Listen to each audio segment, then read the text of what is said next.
ರಾಯರು ಹುಟ್ಟಿದ ದಿವಸದಂದು ರಾಯರ ಭಕ್ತರು ಏನೆಲ್ಲ ಮಾಡಬೇಕು, ಏನು ಮಾಡಿದರೆ ರಾಯರು ಸಂತೃಪ್ತಿ ಹೊಂದುತ್ತಾರೆ, ಹಾಗೆ ರಾಯರಿಗೆ ಯಾವ ರೀತಿ ಪೂಜೆಯನ್ನು ಸಲ್ಲಿಸಬೇಕು ಎಲ್ಲ ನಾನು ಈ ವಿಡಿಯೋದಲ್ಲಿ ಹೇಳ್ತೀನಿ. Welcome to my channel. ಪೂಜ್ಯಾಯ ರಾಘವೇಂದ್ರಾಯ ಸತ್ಯಧರ್ಮರಥಾಯ ಚ ಭಜತಾಂ ಕಲ್ಪವೃಕ್ಷಾಯ ನಮತಾಂ ಕಾಮಧೇನವೇ.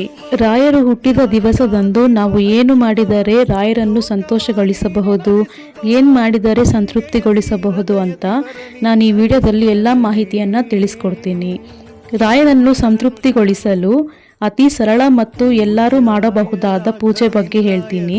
ರಾಯರ ವರ್ಧಂತಿ ದಿವಸ ಅಂದರೆ ಮಾರ್ಚ್ ತಿಂಗಳ 6ನೇ ತಾರೀಕು ಗುರುವಾರ ನಿಮಗೆ ಸಾಧ್ಯವಾದಷ್ಟು ಬೇಗ ಸ್ನಾನ ಮಾಡಿ ಮನೆಯೆಲ್ಲ ಸ್ವಚ್ಛಗೊಳಿಸಿ ನಂತರ ರಾಯರ ಫೋಟೋ ಅಥವಾ ವಿಗ್ರಹಕ್ಕೆ ಪಂಚಾಮೃತ ಅಭಿಷೇಕ ಮಾಡಿ. ವಿಗ್ರಹ ಇಲ್ಲ ಅಂದರೆ ರಾಯರ ಫೋಟೋಗೆ ಹೂವಿನಿಂದ ಮತ್ತು ತುಳಸಿಯಿಂದ ಅಲಂಕಾರ ಮಾಡಿ. ರಾಯರ ಮುಂದೆ ತುಪ್ಪದ ದೀಪವನ್ನು ಹಚ್ಚಿ ರಾಯರ ಅಕ್ಷರ ಮಾಲಿಕಾ ಸ್ತೋತ್ರವನ್ನು ಪಠಿಸಿ. ಈ ಸ್ತೋತ್ರ ನಮಗೆ ಗೂಗಲ್ನಲ್ಲಿ ಸಿಗುತ್ತೆ, ಇಲ್ಲ ಅಂದರೆ ನಮಗೆ ಯೂಟ್ಯೂಬ್ನಲ್ಲಿ ಸಹ ಈ ಸ್ತೋತ್ರ ಸಿಗುತ್ತೆ. ಈ ಸ್ತೋತ್ರವನ್ನು ನಾವು ಯೂಟ್ಯೂಬ್ನಲ್ಲಿ ಪ್ಲೇ ಮಾಡಿಕೊಂಡು ಸಹ ಪೂಜೆಯನ್ನು ಮಾಡಬಹುದು.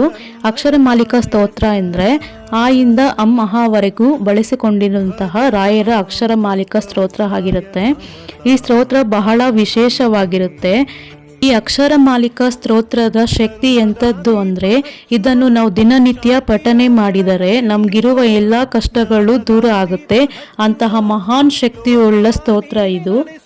ರಾಯರ ವರ್ಧಂತಿ ದಿನ ಜನರಿಗೆ ಅನ್ನದಾನ ಮಾಡಿ. ರಾಯರು ನಿಮಗೆ ಎಷ್ಟು ಶಕ್ತಿ ಕೊಟ್ಟಿರುತ್ತಾರೋ ಅಷ್ಟರಲ್ಲೇ ಅನ್ನದಾನವನ್ನು ಮಾಡಿ. ಈ ರೀತಿ ಪೂಜೆ ಮತ್ತು ಅನ್ನದಾನವನ್ನು ರಾಯರ ವರ್ಧಂತಿ ದಿವಸದಂದು ಮಾಡುವುದರಿಂದ ರಾಯರ ಅನುಗ್ರಹಕ್ಕೆ ಪಾತ್ರರಾಗುತ್ತೀರಾ.